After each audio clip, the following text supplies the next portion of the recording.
Hi friends, we're continuing adding and subtracting within 20. We're in Unit 1, Lesson 9 today.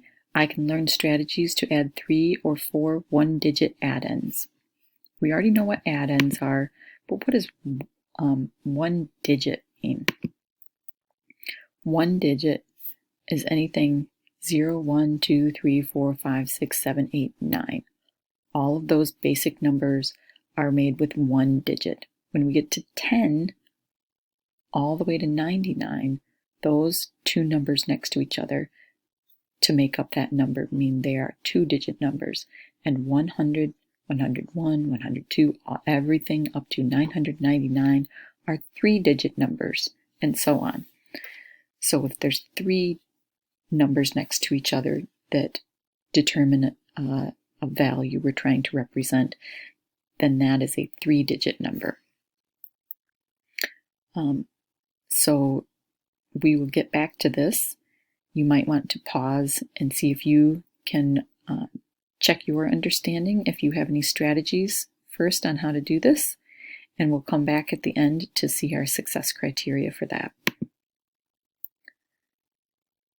So then there's this page in your book on page 31 that looks like this, except for it has a little ocean scene at the bottom.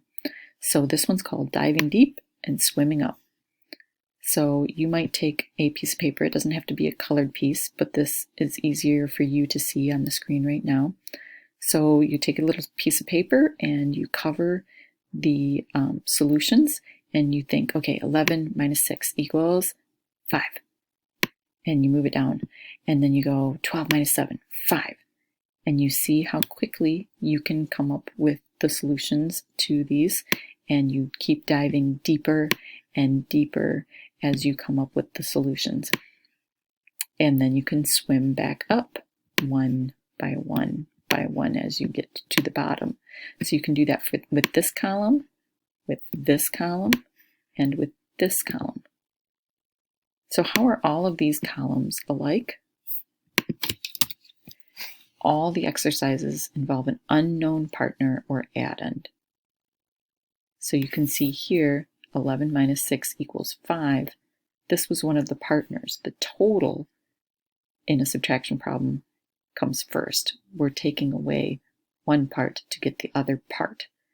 So again, subtraction, we have to start with the total and take away one part to get the other part. That's something that we've been repeating over and over again, and people are still making some of their subtraction sentences from their Math Mountains, starting with 6 minus 5 equals 11, or 6 minus 11 equals 5. Think about, does that make sense? Start with the total, take away one part to get the other part. How are the exercises in the middle column different from the others? Do you see it? We had here, then middle, and here. Yeah, the unknown number is the number that got subtracted, not the number left after the subtraction, after a number was subtracted. So you can continue with page 31 and 32, play that little game, diving deep and swimming back up, and you can pause, and when you're ready, you can go on to the next part of the lesson.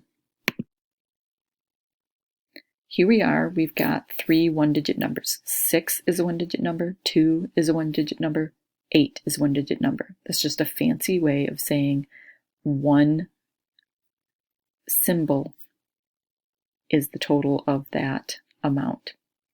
Again, a number like 20 with 20 would be a two-digit number, and a number like 36 would be a two-digit number, but a number like 100 or 364 would be a three-digit number. So let's focus back on this problem, 6 plus 2 plus 8. Maybe you can think of a word problem for this equation. You could pause if you need more time. And here's one example. I saw some kittens at the animal shelter. 6 were yellow, 2 were gray, and 8 were striped. How many kittens did I see? So that's just a word problem that helps give us some context, some real-world situation for our problem. Here are some ways that people went about solving this problem. You can see that each one of these is 6 plus 2 plus 8. 6 plus 2 plus 8. 6 plus 2 plus 8. But one person decided that their strategy would be making a 10. They saw that 8 and 2 made a 10. They did not forget they still needed to add this 6, so 6 and 10 makes 16. This person saw 6 and 2 makes 8, and then they had a double to solve, 8 plus 8, because they didn't forget this 8 here. 8 and 8 makes 16. Just like over here, they got the same answer. Then this person decided that they knew 6 plus 8 is 14.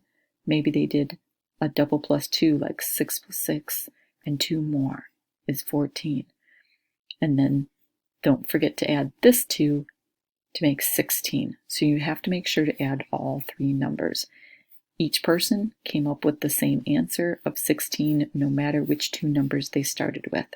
So think of a strategy that works for you as you solve adding three one-digit numbers, or 4 one-digit numbers. So on page 33, they're asking you to circle the two addends that make a 10, then write the total. So here I would circle 9 and 1 to make a 10. Don't forget to add this 6. And so in this box, I write 16. For this one, 7 plus 3 makes a 10, so I circle those. Don't forget to add the 5. Now this box has 15. All right, so that is page 33. Go ahead and try it out. Tomorrow we'll do Thursday we will do page 34, and Friday we'll have our quick quiz. You've got this.